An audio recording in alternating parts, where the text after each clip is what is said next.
IND special में आपका स्वागत है। मैं हूं मनोज सैनी। सिंधिया किसके भगवान? सियासत में क्या कोई किसी का भगवान होता है? लेकिन कभी कभी चीजें बदलती है और फिर ये कहा जाता है कि सिंधिया मेरे भगवान। ये हम नहीं कह रहे, बल्कि मध्य प्रदेश सरकार की पूर्व मंत्री रही इमरती देवी, भारतीय जनता पार्टी की नेता, ये कह रही हैं कि सिंधिया तो मेरे भगवान है।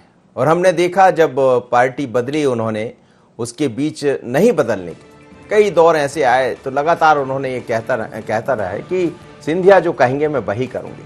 पर अभी एक तस्वीर कुछ दिन पहले खूब साझा की गई लोगों की तरफ से और उसमें सिंधिया ने गले लगाया इमरती देवी जी को। इमरती देवी जब वहां मिलने पहुंची तो उन्होंने उसी सहृदयता के साथ उनको सम्मान दिया जैसा वो पहले देते रहे। मतलब कोई फर्क नहीं है कि आप मंत्री है, विधायक, उससे क्या संबंध है तो है। जब उन्होंने संबंध निभाए तो अब इमरती देवी भी संबंध निभा रही है, क्योंकि उस फोटो को लेकर कई तरह के कमेंट्स, कई तरह के तंज कांग्रेस की तरफ से भी आए, लोगों ने भी खड़े किए। पर इस बीच में अकेली बात इमरती देवी की नहीं है, सिंधिया किसके भगवान? क्योंकि ये कई ऐसे नेता है जो सिंधिया के साथ गए और बाद में चुनाव नहीं जीत पाए। चाहे इमरती देवी की बात करें, इंदल सिंह कंसाना, या फिर दंडोतिया की बात करें, ये सब वो हैं जो मंत्री बने थे लेकिन चुनाव नहीं जीत पाए। इंतजार कर रहे हैं कि क्या निगम में जगह मिलेगी या कुछ और होगा। तो आज यही हमारा मुद्दा है, सिंधिया किसके भगवान। लेकिन जरा सुन लेते हैं इमरती देवी ने क्या कहा और हम ये क्यों चर्चा कर रहे हैं। इसको जब आप सुनेंगे तो समझ आ जाएगा। सुन लीजिए इमरती देवी। कांग्रेस के लोग जो आलोचना कर रहे हैं, शायद उनके भावना की उन्हें पहचान नहीं होगी कि भावना होती है तो कैसे होती है और किसके दिल में भावना होती है। जब हमारे महाराज साहब मंत्री बने तो हमारे दिल में भावना झलकी, तो उनने भावना झलकते हुए अगर मेरे सर पे हाथ रख दिया, मुझे गले से लगा लिया। वैसे तो लोग कहते महाराज किसी से हाथ नहीं मिलाते, लेकिन आपने देखा होगा कि मैं एक SC की महिला हूँ और महाराज ने किस तरीके से मुझे सर पर हाथ रखकर आशीर्वाद दिया है, ये तो आप सब ने देखा है। और मैं तो जब से कांग्रेस पार्टी में थी और भारतीय जनता पार्टी में हूँ, मैं सिर्फ महाराज साहब का बहुत सम्मान करती हूँ और महाराज मेरे लिए भगवान के समान है, एक पिता के समान है। इसमें जिसको जो कहना है कहे, मुझे कोई परवाह नहीं।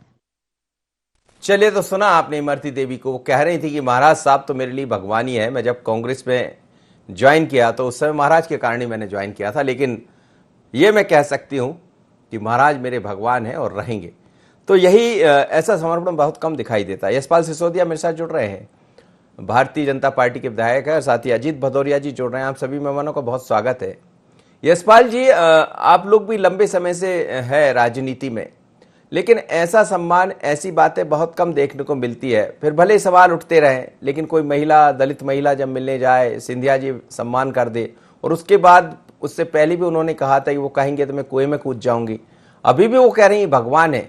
तो क्या कोई भगवान होता है?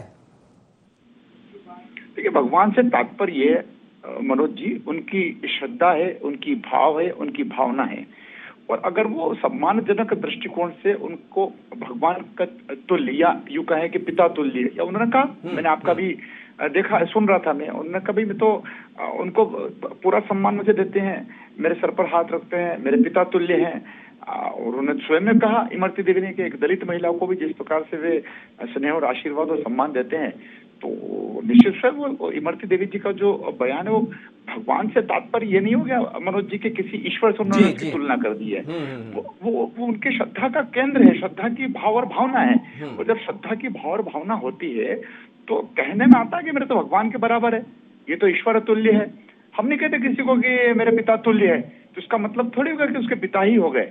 ये जो भावना व्यक्त होती है दिल से, हृदय से, ये इसको लेकर के कहा जा सकता है कि वो वास्तव में इमरती देवी जी आदरणीय सिंधिया जी के प्रति उनका जो स्नेह, उनका जो आशीर्वाद है, उसको जिस प्रकार से सम्मानजनक दृष्टिकोण से देखती हैं। और देखिए, भगवान तुल्य मानना है, भगवान के प्रति दर्जा देना, इसका ये मतलब तो नहीं है कि उसके कहने पर या उसके कहने पर वो उनके इस वक्तव्य के कारण से उनका कोई कद बढ़ जाएगा या कद छोटा हो जाएगा। वो भाव और भावना है। चुनाव जीतने से पहले भी और चुनाव हारने के बाद भी वे सिंधिया जी को निरंतर जिस प्रकार से जिस सम्मानजनक दृष्टिकोण से देखती है, जो दर्जा देने की जो बात करेगी, तो मेरे तो भगवान तुल्य है, भगवान के समकक्ष है। तो मैं समझता हूँ इनका ये क्या यशपाल जी ये भी माने कि सिंधिया जी ने एक मिथक भी तोड़ा है, कई तरह की चर्चाएं होती रहती है, लेकिन जब वो मिलने पहुंची, होता यह है कि जब आप चुनाव में हैं, जब तक सत्ता में बैठे हैं, किसी पद पर है तो आपकी पूछ अलग होती है, लेकिन आप उसी दौर में साथ दे दे और फिर चुनाव हार जाए फिर भी वही सम्मान मिलना, तो ये मिथक भी तोड़ा है कि उन्होंने सहृदयता से उनको गले भी लगाया, संबल भी बंधाया, आशीर्वाद भी दिया। ये एक बदला हुआ स्वरूप भी है सियासत का। देखिए, मैं आपका अभी सुन रहा था जो आपने अभी रिपोर्ट्स प्रस्तुत की है, आपने जो आंकलन दिया है, और उसमें इमरती देवी जी ने खुद ने कहा है कि सिंधिया जी का जो एक बताया जाता था, कहा जाता था, कहते थे कि सिंधिया जी तो किसी से हाथ भी नहीं मिलाते हैं, और उनके सर पर हाथ रख दिया है, तो ये कहा जा सकता है कि ये बदलाव है माना महाराज में। और मेरे अभी मंदसौर जिले में आए थे मनोज जी, बहुत अच्छे से जब उनका दौरा हुआ तो कई लोगों ने उनकी जो एक यूं कहें कि परिवर्तित उनका जो एक व्यवहार सामने आया है। और चूंकि भारतीय जनता पार्टी में आ गए मनोज जी, तो भारतीय जनता पार्टी में तो मान सम्मान, सबके यहाँ जाना, सबको साथ लेकर के जाना, सबका साथ सबका विकास, और ये लेकर के चल रहे, तो महाराज के कल में और महाराज के आज में बदलाव तो दिख रहा है मनोज जी। जी जी अजीत भदौरिया जी, महाराज के कल में और महाराज के आज में बहुत परिवर्तन, फिर भी आप लोग सवाल खड़े करते रहते। इमरती देवी जी कह रही भगवान है मेरे। बिल्कुल, इमरती जी के आस्था के केंद्र हो सकते हैं ज्योतिरादित्य सिंधिया जी, इसमें कहीं कोई व्यक्तिगत बात नहीं है। आदरणीय राज्यपाल जी ने बिल्कुल सब चीज शब्दशः स्पष्ट कर दी है मनोज जी, तो उन बातों को मैं दोबारा नहीं दोहराना चाहूंगा जी। ठीक है, निश्चित रूप से आज कांग्रेस पार्टी ने इमरती जी को कहाँ नीचे से लेके कहाँ तक ऊंचाइयों पे पहुंचाया, उसमें भले ही राम सेवक बाबू जी माध्यम बने हो, ज्योतिरादित्य सिंधिया जी माध्यम बने हो, या एक दो राजनेता कांग्रेस के बीच में माध्यम बने हो, तो ये माध्यम बन के आज इस ऊंचाइयों पे आई हैं कि कैबिनेट मंत्री का कांग्रेस पार्टी ने उनको पद दिया। उसके बावजूद उनने सिंधिया जी के साथ भारतीय जनता पार्टी में आई, चुनाव हार गई तो कष्ट तो होता ही है मनोज जी। सिंधिया जी को भी देख के कष्ट होता होगा कि मेरे निर्णय के साथ ये भारतीय जनता पार्टी में आई और ये बेचारी आज मंत्री पद से हट गई। उसमें कहीं ना कहीं सिंधिया जी अपने आप को आत्मग्लानि तो महसूस करते ही होंगे। तो इसमें बेचारगी नजर आ रही है जी, इसमें बेचारगी नजर आ रही, बेचारी आपने कहा, मतलब मतलब अब निश्चित रूप से किसी के पास अब साथ के लोग और घूम रहे हैं, साथ के लोग आज उसी स्थिति में है लगभग सभी लोग, और इमरती जी का अगर दर्जा चला जाए तो निश्चित रूप से कष्ट तो होता ही है मनोज जी। मैं किसी की आलोचना परक या व्यंग्यात्मक तथ्यों से नहीं कह रहा मैं ये बात, मैं बिल्कुल वास्तविकता के परे, मतलब वास्तविकता में बात कर रहा हूँ कि ये ठीक है, हर व्यक्ति को कष्ट होगा, हम आप हो, कोई भी हो, कष्ट होगा, तो ये कष्ट है। और ठीक है, इमरती जी का आस्था है, उस पर कोई नहीं प्रश्न चिन्ह लगा सकता। सिंधिया जी का प्रेम है इमरती जी के प्रति, उस पर भी कोई प्रश्न चिन्ह नहीं लगा सकता। स्नेह है सिंधिया जी का, भावना है दोनों की साफ है, सुथरी है, इस पर कहीं कोई दिक्कत वाली बात नहीं है। आपको लग रहा है कि सिंधिया जी भी बदले से तो है? हंस रहे हैं आप? राज्यपाल जी, यशपाल जी जुड़े आज, राज्यपाल जी नहीं, यशपाल सिसोदिया जी हैं, विधायक मंदसौर के। यशपाल जी से निवेदन करूंगा मैं, यशपाल जी अभी देखते जाइए, नाव कितने बाल है सब सामने आ जाएंगे। कहावत है ना वो कि नाव कितने बाल है, उन्होंने कहा अभी रुक जाओ साहब, सब सामने आ जाएंगे। ये तो अभी आप आगे देखना कितने बदले से सरकार नजर आते हैं। ये ग्वालियर चंबल अंचल के लोगों से पूछना, जो मूल कार्यकर्ता रह गया बेचारा, और आपकी पार्टी किस तरीके से अड़के नए नवेले लोगों को उन्होंने कार्य समिति में जगह दिलाई, प्रभारी मंत्री किस तरीके से ग्वालियर चंबल संभाग में अड़के बनवाए, किस तरीके से विभाग लिए गए हैं, तो ये सब चीजें हैं। अब ईश्वर करे परिवर्तन आ गया। आजकल ऐसे नेता कहाँ मिलते हैं अजीत जी जिनके साथ लोग चले जाएं? लोग कहते हैं कि सियासत में तो यही होता है, जिस सीढ़ी पे खड़े हो उसको ऊपर जाकर लात मार दो, लेकिन ऐसा नहीं हुआ। कम से कम वो जिनको लेके गए उनका इंतजार कर रहे हैं, उनको सम्मान दिला रहे हैं। ये सियासत में आजकल कहाँ होता है, राजनीति में? मनोज जी एक चीज बता दूं, बिल्कुल हकीकत चीज बता दी, अगर जो लोग गए हैं उनको पहले ही ये चीज पता चल जाती कि हम बिकने जा रहे हैं, तो उसमें 90% यही रुक जाते। अच्छा, हाँ, दिल्ली के एयरपोर्ट पे बाहर जब उनके मोबाइल लेके जब जमा कर लिए गए, उसके बाद जब स्थितियां बदली हैं तब उनको पता चला, जब वो बोले आपको हमारे सम्मान के लिए जाना है, उन्होंने कहा बिल्कुल आपके सम्मान के लिए जाएंगे। जब हवाई जहाज के अंदर जाके बैठे, वहां उन्होंने उमाशंकर गुप्ता और अरविंद भदौरिया को देखा, तब उनकी आंखें फटी रह गईं। जो लोग गए थे साथ में, उनने कहा ये लोग यहाँ क्यों विशेष विमान में। जो हकीकत है, क्योंकि मेरे साथ 25-25 साल से काम करने वाले लोग गए हैं उसमें, जिन्होंने मेरे साथ एनएसयूआई यूथ कांग्रेस में लगातार काम किया। मैंने संगठन के लिए काम किया, उन्होंने व्यक्तिगत निष्ठा के संगठन में रह के व्यक्तिगत निष्ठा के साथ काम किया। तो वो लोग व्यक्तिगत निष्ठा निभाने गए, उसमें कहीं कोई बुराई वाली बात नहीं। चलिए, तो व्यक्तिगत निष्ठा तो सभी निभा रहे हैं, यही तो सिंधिया जी भी कर रहे हैं। मेरे साथ सुरेश शर्मा जी भी जुड़े हैं, वरिष्ठ पत्रकार हैं। सर, ये जो निष्ठा है आजकल राजनीति में कम दिखती है, लेकिन सिंधिया जी के प्रति इमरती देवी की श्रद्धा और फिर उनके प्रति महाराज की निष्ठा इमरती देवी के प्रति, ये कुछ अलग राजनीति कह रही है।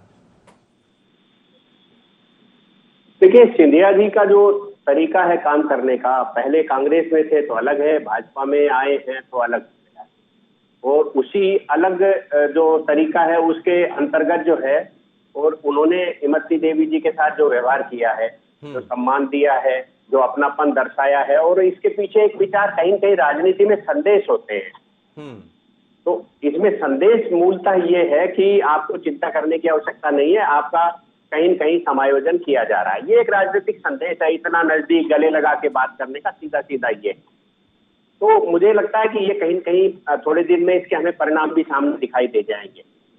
दूसरा जो है, एक बात और मैं आपको बताऊं, ये बात बिल्कुल सही है कि जो एक भारतीय जनता पार्टी में सिंधिया जी के लोगों का आने से एक बड़ी उथल पुथल है, क्योंकि बहुत लोग जो है, जैसे यशपाल जी हैं, 2 बार मंत्री बनते बनते इसलिए रह गए, अब की बार इसलिए नंबर नहीं आया क्योंकि सिंधिया जी के लोगों को समायोजित करना था। तो ये उथल पुथल तो है, और इस उथल पुथल को भाजपा का संगठन रोक पाएगा या नहीं रोक पाएगा, ये एक विषय है। तो ये दूसरा पक्ष मैं ये महसूस कर रहा हूँ। तीसरी बात जो है, मुझे भदौरिया जी की बात में भी थोड़ा सा कहीं कहीं विरोधाभास लग रहा है कि कांग्रेस में कोई संगठन के लिए काम करता है।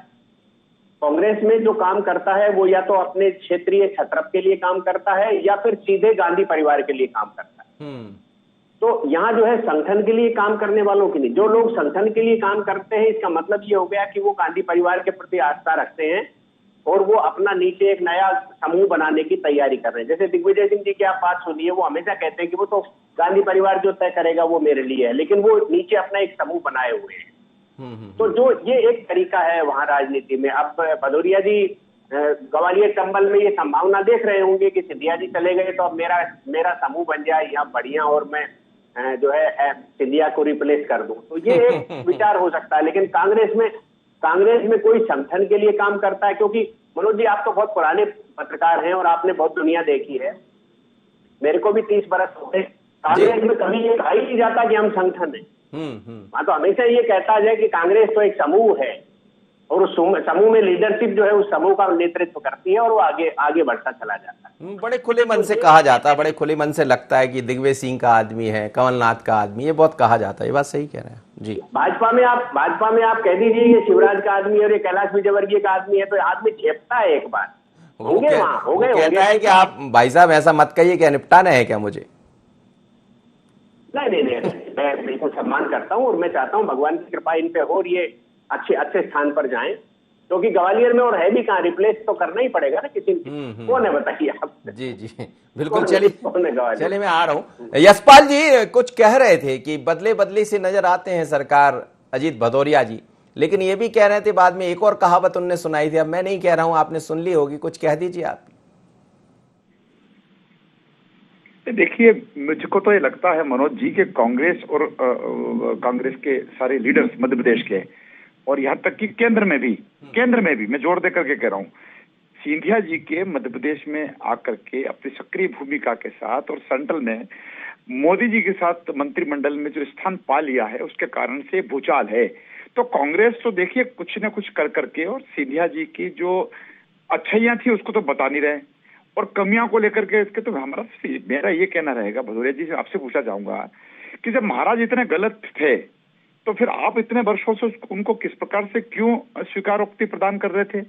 और देखिए, भारतीय जनता पार्टी के दल में, भारतीय जनता पार्टी के संगठन में और एक विचार परिवार के बीच में अगर महाराज आए हैं, सिंधिया जी आए हैं, तो निश्चित रूप से मैं मानता हूं कि जो राजमाता जी विजयाराजे सिंधिया जी ने जिस प्रकार से कांग्रेस को छोड़ करके, कांग्रेस को बदल करके भारतीय जनसंघ में जिस प्रकार से उनका प्रवेश हुआ था, उसके बाद उन्होंने आपातकाल में जो पीड़ा, दर्द और कठिनाइयां झेली थी, और उसके बाद जिस प्रकार से संगठन में आकर के उन्होंने इस पार्टी को जिस ऊंचाइयों पर पहुंचाया था, और उसके कारण से उनका जो मान सम्मान स्टेट में भी, राज्य में भी और केंद्र में भी जिस प्रकार से बढ़ गया था, तो दादी की जो हैसियत और दादी की जो जगह जनसंघ, जनता पार्टी और भारतीय जनता पार्टी के दौर में राजमाता जी की बनी थी। और उसी परिवेश में, उसी माहौल में अगर आज सिंधिया जी पुनः अपने परिवार के बीच में, अपना परिवार में इसलिए बोल रहा हूं कि स्वयं माधवराव जी महाराज जनसंघ में थे, स्वयं दादी जी, राजमाता जी जनसंघ में थी, यशोधरा जी अभी मंत्री हैं, वसुंधरा जी राजस्थान की मुख्यमंत्री होकर के राष्ट्रीय संगठन में हैं। तो इन सबको लेकर के कांग्रेस अभी विचलित है, और कांग्रेस अभी भयभीत है। मनोज जी और भदौरिया जी हो या कोई भी हो, कांग्रेस के प्रवक्ता हो, कांग्रेस के लीडर हो, उनको भी सिर्फ और सिर्फ एक ही चीज नजर आ रही कि सिंधिया जी का भारतीय जनता पार्टी के संगठन में, और जिस प्रकार से उनका एक विचार परिवर्तित हुआ है, जिस प्रकार से अपने दौरे के भ्रमण के बीच में वो वरिष्ठ लोगों के बीच में जा रहे हैं, अमित शाह बंधुओं के बीच में जा रहे हैं, दिवंगत लोगों के बीच में जा रहे हैं, तो ये सब जब कांग्रेस देख रही है तो कांग्रेस को फूटी आंख नहीं सुहा रहे हैं सिंधिया जी। बात तो सही है। अजीत जी, ऐसा ही कुछ है क्या? देखिए मनोज जी, पहले तो आज आप हंस बहुत रहे हैं। आदरणीय यशपाल जी को ये बता दूं कि सिंधिया जी कोई विचार के तहत भारतीय जनता पार्टी में नहीं आए।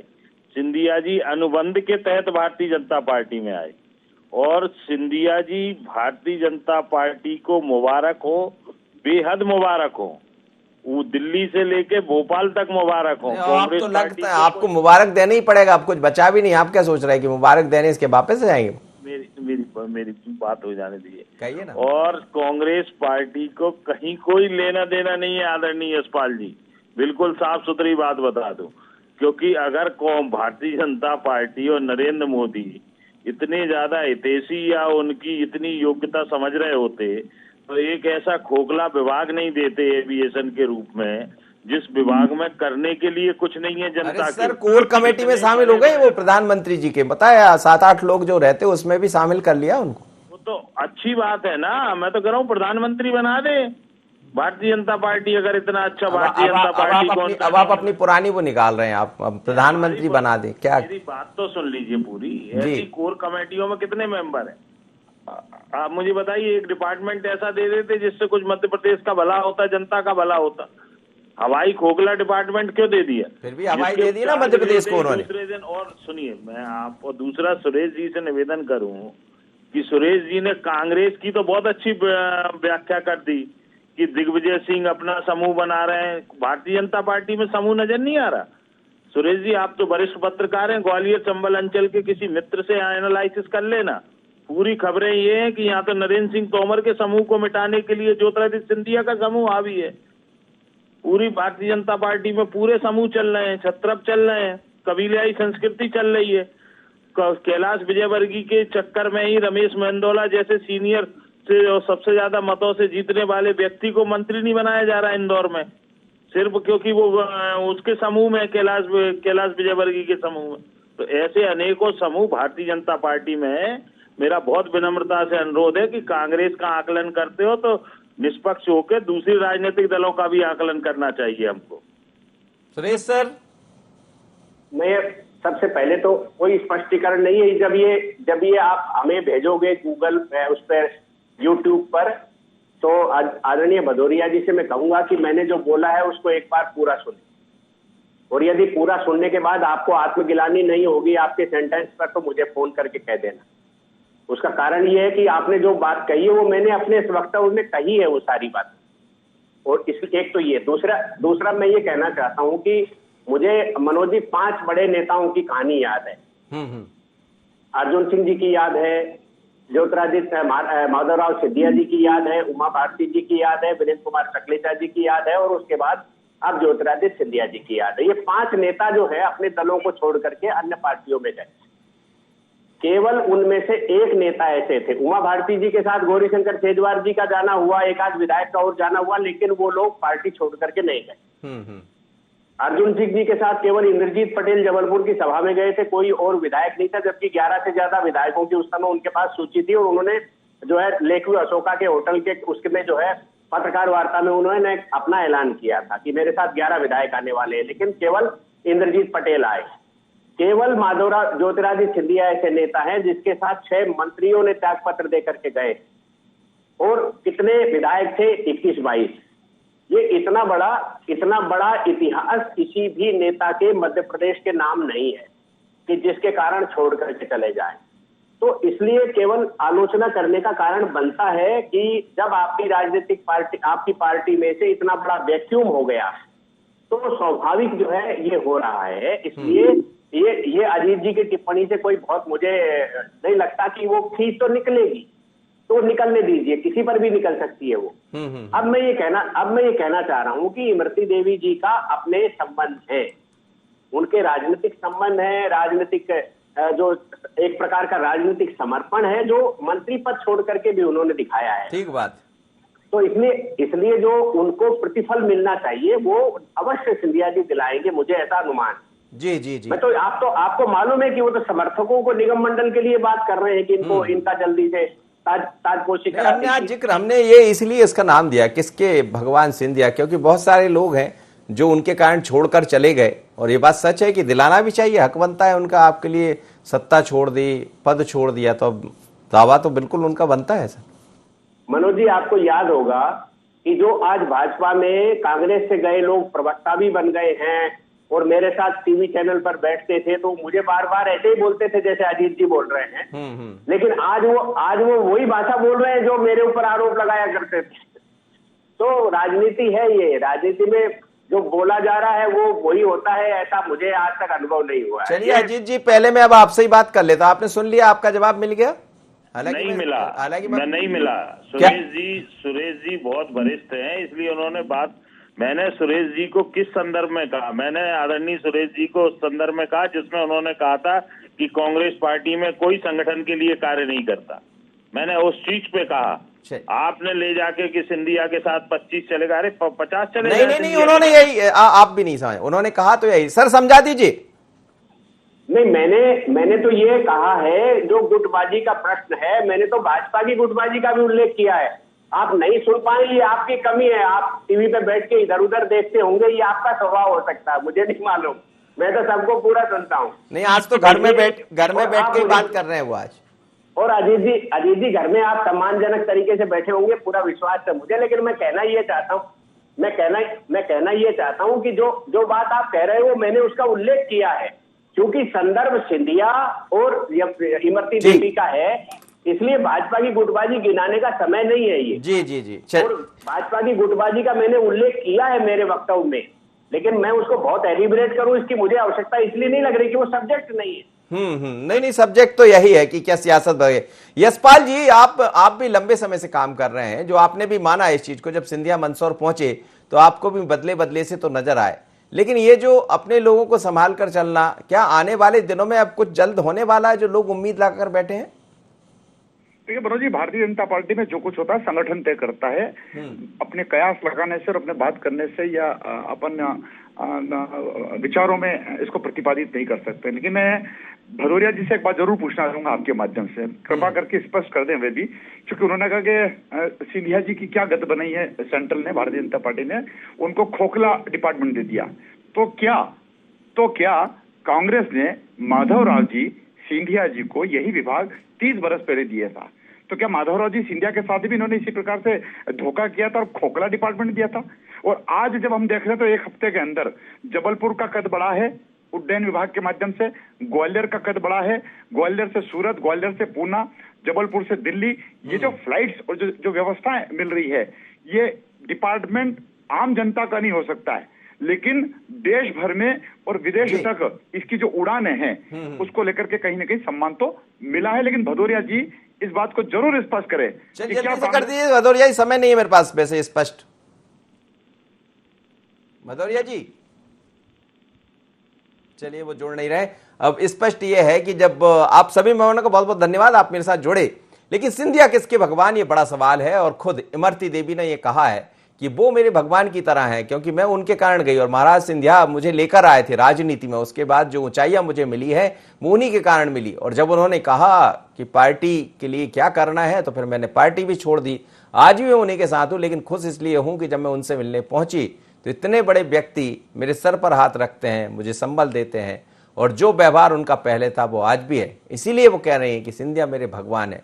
लेकिन इंदल सिंह कंसाना और ऐसे कई लोग हैं जो इंतजार कर रहे हैं, शायद उसमें से इमरती देवी भी एक हैं, कि कब निगम मंडल बने और जगह मिले। अब किसको जगह मिलेगी किसको नहीं मिलेगी, लेकिन सिंधिया के इस बदले हुए स्वरूप ने सियासत जरूर गर्मा रखी है और लोग सोचने को मजबूर हैं कि आखिर सिंधिया कितने बदल गए। सिंधिया किसके भगवान, इतना ही मुझे दीजिए इजाजत।